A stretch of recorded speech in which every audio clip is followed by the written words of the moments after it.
Next gen astro YouTube channel அனைவருக்கும் வணக்கம்.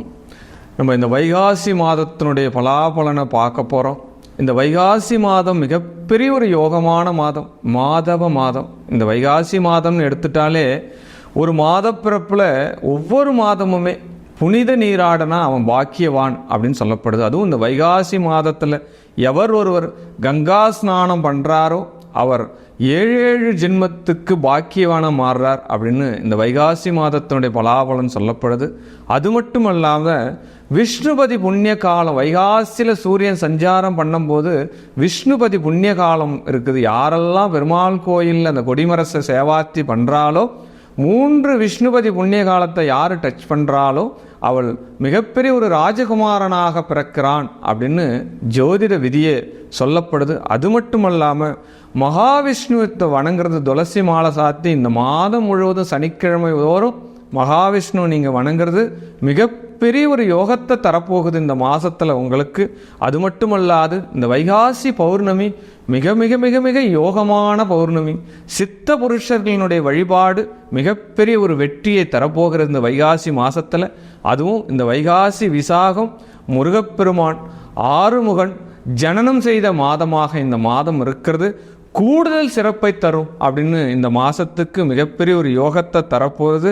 அதுவும் இல்லாமல் தொழில் செய்கிறவங்க, தொழில் புரியறவங்க, தொழில் மேலே வரணும்னு நினைக்கிறவங்க எல்லாமே பார்த்தோம் அப்படின்னா தேவி கன்னிகா பரமேஸ்வரியை வணங்கக்கூடிய மாதமாக இந்த மாதம் அமைவது முற்றிலும் சிறப்பை தரும் அப்படின்னு சொல்லப்படுது. மோகினி அவதாரம் பெற்ற மாதம், அதனால தான் இது மாதவ மாதம் அப்படின்னு சொல்ல. பெருமாளே மோகினி அவதாரம் பெற்ற மாதமா இந்த மாதம். அதுவும் இல்லாமல் மிகப்பெரிய ஒரு வெற்றி தரக்கூடிய, யோகத்தை தரக்கூடிய, நமக்கெல்லாம் பராக்கிரத்தை தரக்கூடியவர் நரசிம்மன் பிறந்த மாதமாக இந்த மாதம் சொல்கிறது. முழு வெற்றி இந்த மாதத்தில் நாம் என்னென்ன பண்ண போகிறோம், என்னென்ன செய்ய போகிறோம், இத்தனை விசேஷமுள்ள இந்த மாதத்துடைய பலாபலனை தெரிஞ்சுக்கிறதுக்கு வாருங்கள். வாழ்க வளமுடன். சர்வம் சக்திமய். குரோதி வருடம் வைகாசி மாதத்துடைய பலாபலனை நம்ம பார்த்துட்டு வரோம். அதனுடைய வரிசையாக இப்போ நம்ம பார்க்க இருக்கக்கூடிய ராசி பார்த்தோம் அப்படின்னா சிம்ம ராசியை பார்க்குறோம். சிம்ம ராசி இந்த மாதத்தினுடைய பலாபலன், வைகாசி மாதத்தினுடைய பலாபலன் எவ்வாறு இருக்க போகிறது, சிம்ம ராசியினுடைய நண்பர்களுக்கு திருமணம் சார்ந்த விஷயங்கள் எப்படி இருக்க போகிறது, குழந்தை சார்ந்த விஷயங்கள் எப்படி இருக்க போகிறது, வருமானம் சார்ந்த விஷயங்கள் எப்படி இருக்க போகிறது அப்படின்றது தான் நம்ம இப்போ பார்க்க இருக்கிறோம். ராசி அதிபதியான சூரிய பகவான் உங்களுக்கு 10லே இருப்பது மிகப்பெரிய ஒரு யோகத்தை கொடுக்கிறது அப்படின்னு சொல்லலாம் இந்த மாதம் முழுவதுமே. ஏன்னா சூரியன் புதன் இது எல்லாமே திக்பலம் 10ஆம் இடத்துல இருக்கிறது. அப்போ குரு சூரியனுடைய தொடர்பு அப்படின்னு சொன்னேன். ஆல்ரெடி பார்த்தோம் அப்படின்னா உங்களுக்கு ராசிக்கு 10ஆம் இடத்துல உங்கள் ராசியாதிபதி குருவோடு பயணிப்பது மிகப்பெரிய ஒரு யோகம் அப்படின்னு சொல்லலாம். ஆமாம், ஏன்னா சூரியனுடைய குரு சேர்ந்தாலே பார்த்தோம் அப்படின்னா அதிகாரம் அப்படின்னு சொல்லலாம். அதிகாரத்துறையில் இருக்கக்கூடிய நபர்களுக்கு ஏற்றங்கள் உருவாகும் அப்படின்னு சொல்லப்படுது. என்ன சூரியனாலே ஆட்சி இல்லையா, பஞ்சமஸ்தானம் அப்படின்னாலே அதிர்ஷ்டம். அப்போ 5ஆம் இடம்னாலே அதிர்ஷ்டம். அப்போ 5ஆம் இடத்தினுடைய அதிபதி உங்களுக்கு 11ல் சஞ்சாரம் பண்ணுறதுனால, உங்களுடைய ராசியாதிபதியும் போயிட்டு 11ல் உட்கார்ந்ததால் தொட்டதெல்லாம் தொடங்கக்கூடிய மாதமாக இந்த சிம்ம ராசிக்கு அமர்கிறது. ஆமாம், என்னதான் அந்த பாவகத்தில் நம்மளுடைய ராசியாதிபதி பகையாக போய் உட்கார்ந்துருந்தாலும், குரு பகவான் பகையாக இருந்தாலும், குருவுக்குன்னு தனி குணங்கள் இருக்குது, ராசிக்குன்னு தனி குணங்கள் இருக்குது. அப்போ சூரியன் குருவினுடைய சேர்க்கை இந்த மாதம் உங்களுக்கு அதிகாரத்தை கொடுக்க போகிறது, அரசியல் ஆதாயங்களை தரப்போகிறது, வெற்றியை தரப்போகிறது அப்படின்னு சொல்லலாம். அதிகார பதவிகள் இருக்கிறவங்களுக்கு யோகம். அப்போ அதிகார பதவிகள்னா என்ன, கலெக்டர், அப்போ டிஐஜி, போலீஸ் துறை, இதெல்லாம் உங்களுக்கு அரசியல் துறைகளில் இருக்கிறவங்களுக்கு ஆதாயம் அப்படின்னு தெரிஞ்சுக்கலாம். ராசிக்கு 2ஆம் இடத்துல கேது பகவான் சஞ்சாரம் பண்ணுறார், அஸ்த நட்சத்திரத்தில் சஞ்சாரம் பண்ணுறார். 2ஆம் இடம்னாலே கேது பகவான்னாலே ஞானக்காரகன் 2ல் வந்ததால் யோசித்து பேசணும் அப்படின்ற ஒரு விஷயத்தை தான் பேசணும். வார்த்தைகளில் கவனம் அப்படின்ற ஒரு விஷயத்தை மைண்ட் செட்டில் வச்சுக்கோங்க. உங்களுடைய விஷயம் யோசித்து முடிவெடுங்க, சரியாக வரும் அப்படின்ற ஒரு விஷயத்தை நம்ம சொல்லலாம். ராசிக்கு 3க்குரியவன் பார்த்தோம் அப்படின்னா உங்களுக்கு பாக்கியஸ்தானத்தில் உட்கார்ந்துட்டு இருக்கார். உங்களுடைய முயற்சிகள் அத்தனையும் வெற்றி அப்படின்னு சொல்லலாம். என்ன 3ஆம் அதிபதி 9ல் இருப்பது மிகப்பெரிய ஒரு யோகத்தை கொடுக்கக்கூடிய மாதமாக இந்த மாதம் அமைகிறது. அதுவும் பார்த்தோம் அப்படின்னா 2க்குரியவன் தனக்காரகன், 2க்கும் 11க்குரியவன் தனக்காரகன், உங்கள் லாபாதிபதியும் பார்த்தோம் அப்படின்னா பாக்கியஸ்தானத்தில் உட்கார்ந்துட்டு இருக்கார். அற்புதமான யோகத்தை தருகிறார் அப்படின்னு சொல்லப்படும். ஏன்னா புதன் பகவான் தான் உங்களுக்கு வருமானத்தை கொடுக்கக்கூடியவர், புதன் பகவான் தான் உங்களுக்கு லாபத்தை கொடுக்கக்கூடியவர். அப்போ மேலும் வருமானத்தை கொடுக்கக்கூடிய பாக்கியஸ்தானத்தில் இந்த மாதத்தினுடைய முதல்ல சஞ்சாரம் பண்ணுறது உங்களுக்கு எடுத்த எடுப்பிலே வெற்றி அப்படின்னு சொல்லலாம். இந்த சிம்ம ராசிக்கு அதிபதிக்கு உண்டான விஷயம். ஆக 7ஆம் இடத்துல சனி பகவான் சஞ்சாரம் பண்ணுறார். 7ஆம் இடத்தில் சனி அமர்வது என்பது நட்பு வட்டாரங்களை பாதிக்கும், அப்போ ஷேர் மார்க்கெட்டை பாதிக்கும். அப்போ நண்பர்கள் எல்லாமே பார்த்திங்கன்னா ரொம்ப ஏழ்மையான நிலைமையில் இருக்கக்கூடிய விஷயங்கள் இருக்கும். இப்படி எல்லாம் சொல்லி சொல்லி சொல்லி சொல்லி தான் பயமுறுத்தி வச்சுட்டு இருக்காங்க. எப்பயுமே சனியினுடைய பார்வை, எந்த பார்வை பலம், எந்த பார்வை பலவீனம் அப்படின்னு முதல்ல நம்ம தெரிஞ்சுக்கணும். சனியினுடைய 3ஆம் பார்வை ரொம்ப ரொம்ப பலம் வாய்ந்த பார்வை, அந்த பாவகத்தையே நாஸ்தி பண்ணிடும். சனியினுடைய நேர் பார்வையில் நீங்கள் இருக்கிறதுனால நீதி, நியாயம், நேர்மை, கடமை, கண்ணியம், கட்டுப்பாடு அப்படின்ற ஒரு விஷயத்தை சனி சஞ்சாரம் பண்ணுற வரைக்குமே நீங்கள் இந்த சிம்ம ராசியானவர் கடைபிடிச்சிங்க அப்படின்னா உங்களுக்கு அற்புதமான பலன்களை கொடுக்க போகிறார் அப்படின்னு சொல்லலாம். இந்த சிம்ம ராசியில் இருக்கக்கூடிய நபர்கள், கீழ்நிலை அடித்தட்டு வேலை செய்யக்கூடிய நபர்களுக்கு உதவிகள் நீங்கள் செய்கிறீங்க. கோயில்கள் போகும்போது கூட பார்த்தோம் அப்படின்னா இந்த பெருக்கிறவங்க, கூட்டுறவங்க, இந்த மடப்பள்ளின்னு சொல்லக்கூடிய இந்த பாவத்தில் வேலை செய்கிறவங்களுக்கு எல்லாமே நீங்கள் உபகாரம் பண்ணீங்க அப்படின்னா உங்களுக்கு அந்த சனி பகவான் ஆனந்தமான பலன்களை கொடுக்க போகிறார் அப்படின்ற ஒரு சனி சஞ்சாரம் பண்ணுற வரைக்குமே இதை எல்லாமே நீங்கள் ஃபாலோ பண்ணிடலாம் அப்படின்னு சொல்லிடலாம். 8ஆம் இடத்தில் செவ்வாய் ராகு. 8ஆம் இடம் தான் ஒரு ஜாதகத்தில் ரகசியம் அப்படின்னு சொல்லப்படுது. இந்த ரகசிய பாவகத்தில் ராகு பகவான் இருக்கிறது. எத்தனை வழக்குகள் ஏற்கனவே பார்த்தோம் அப்படின்னா நிறைய வழக்குகள் இருப்பீங்க. கோர்ட்டு, கேஸு, வம்பு, வழக்கு, பஞ்சாயத்து, என் வாகனம் திருடு போயிடுச்சு, போஸ்டர் காவல்துறையில் கொடுத்த என்னென்ன கண்டுபிடிச்சல், நிறைய குழப்பங்கள் இருக்கக்கூடிய இந்த வழக்குகள் இருக்கக்கூடிய சிம்ம ராசி நேயர்களுக்கு இந்த வைகாசி மாதம் ஒரு விடிவை தரப்போகிறது அப்படின்னு கட்டாயம் சொல்லலாம். ஆமாம், வழக்குகள் சாதகமாகும் அப்படின்னு கூட சொல்லலாம்.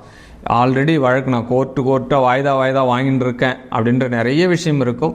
அதெல்லாம் வெற்றி பெறக்கூடிய, வெற்றியினுடைய பேச்சு காதில் கேட்கலாம். அப்பா என்னுடைய கேஸ் முடிய போகுது அப்படின்ற ஒரு விஷயம் உங்களுக்கு வரக்கூடிய மாதமாக இந்த 8ஆம் இடத்தில் இருக்கக்கூடிய ராகு பகவான் உங்களுக்கு கொடுப்பார்.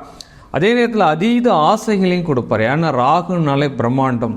அப்போ ராசிக்கு 8ல் ராகு சஞ்சாரம் பண்ணிட்டு இருக்கக்கூடிய மாதமாக இது அமையிறதுனால அதீத ஆசைகளை கொடுப்பார் அப்படின்னு சொல்லுவோம். ஆசைகளையும் சற்று அடக்கி ஆண்டால் நீங்கள் எல்லாத்தையுமே வெற்றி பெறலாம் அப்படின்ற ஒரு விஷயத்தையும் தெரிஞ்சுக்கணும்.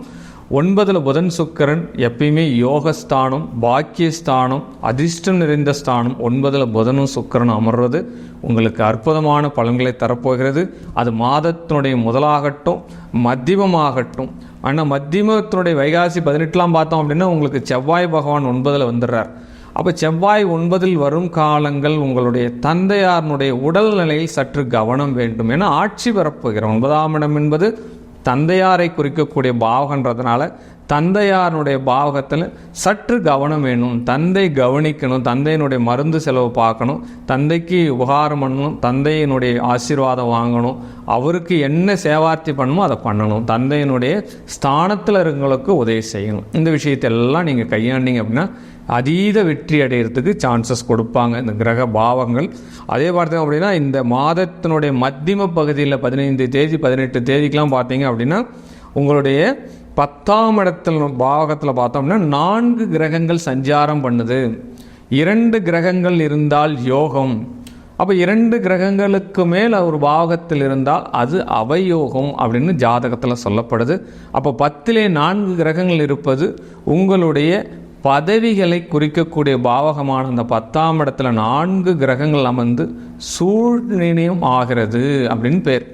அப்போ வேலையில் கவனம் வேண்டும் அப்படின்ற ஒரு விஷயந்தான் வேணும். வேலை செய்யக்கூடிய நபர்கள், ஆஃபீஸில் வேலை செய்யக்கூடிய சிம்மராசி நேயர்கள், அப்போ பொருளாதார ரீதியாக சற்று இரக்கம் வேணும். அதில் முன்கூட்டியே வரக்கூடிய மாதத்தில் நீங்கள் கவனமாக இருந்தீங்க, இது சரியாயிடும் அப்படின்ற ஒரு விஷயத்தை நீங்கள் தெரிஞ்சுக்கலாம்.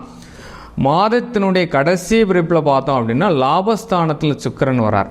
அப்போ தர்ம கர்மாதிபதி யோகமாக உங்களுக்கு வந்துடுறார். இந்த 10ஆம் பாவாதிபதி 11ல் வர்றதுனால வேலையால் மத்தியமில் வரக்கூடிய ஒரு டவுன், ஒரு இறக்க நிலை உங்களுக்கு கடைசி மாதத்தினுடைய கடைசியில் அதுவும் பார்த்தீங்கன்னா பரவாயில்லை அப்படின்ற மாதிரி ஒரு சொல்லக்கூடிய சூழ்ச்சிக்கு உங்களுக்கு உருவாகிறது, சூழ்நிலைக்கு உருவாகிடும் அப்படின்ற ஒரு விஷயத்தை தெரிஞ்சுக்கலாம்.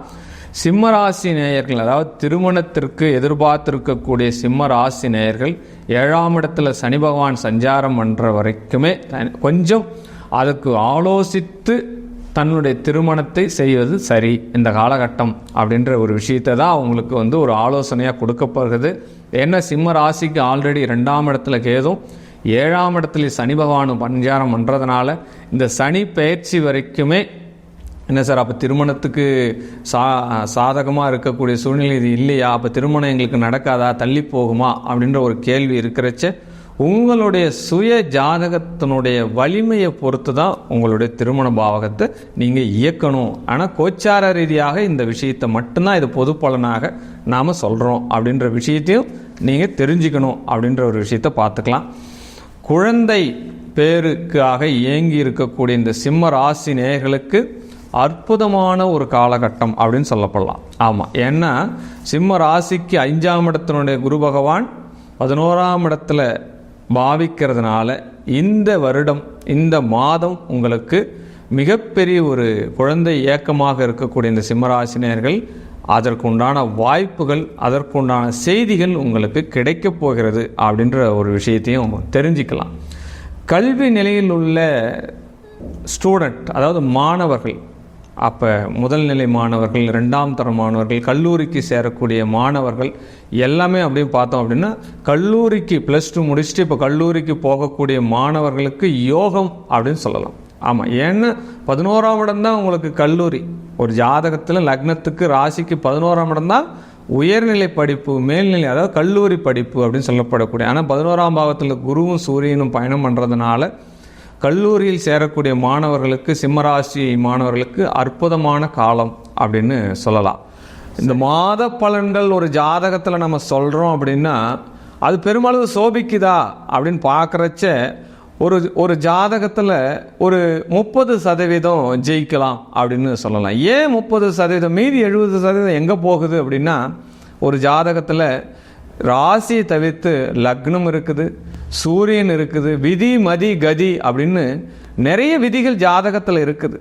அதனால் ஒரு பொதுவான ஒரு பலன்தான் இந்த மாத பலன் என்பது தனக்கு ஒரு வழிகாட்டியாக எடுத்துக்கொள்ள வேண்டும். அதனால் இது அப்படியே நடக்கிறதுன்றதெல்லாம் உங்களுடைய ஜனன ஜாதகத்தை வச்சு தான் நம்ம முழுமையாகவே சொல்ல முடியும். உங்களுடைய ஜனன ஜாதகத்தினுடைய லக்னம் என்ன, உங்களுடைய ராசி அதிபதி எந்த சாரம் பெற்றிருக்கார், அப்போ லக்னாதிபதி எந்த சாரம் விழுந்திருக்கு அப்படின்ற விஷயத்தெல்லாம் பார்த்துட்டு தான் தசாபுத்தி என்ன, அந்தரம் என்ன, சூட்சமம் என்ன, இது எல்லாம் பார்த்தா தான் ஒரு ஜாதகத்தினுடைய முழு பலனை நம்ம எடுத்துக்கொள்ள முடியும். அதனால் உங்களுடைய ஜாதகம் பார்க்கணும், உங்களுடைய ஜாதகத்தினுடைய பலாபலனை தெரிஞ்சுக்கணும் அப்படின்னு நீங்கள் நினைக்கிறீங்க அப்படின்னா கீழே இருக்கிற என்னுடைய மொபைல் எண்ணை தொடர்பு கொள்ளுங்கள், கான்டாக்ட் பண்ணுங்கள். உங்களுடைய ஜாதகத்தினுடைய பெயர், ராசி, நட்சத்திரம், உங்களுடைய பிறந்த தேதி, இடம் அனுப்பி வைங்க.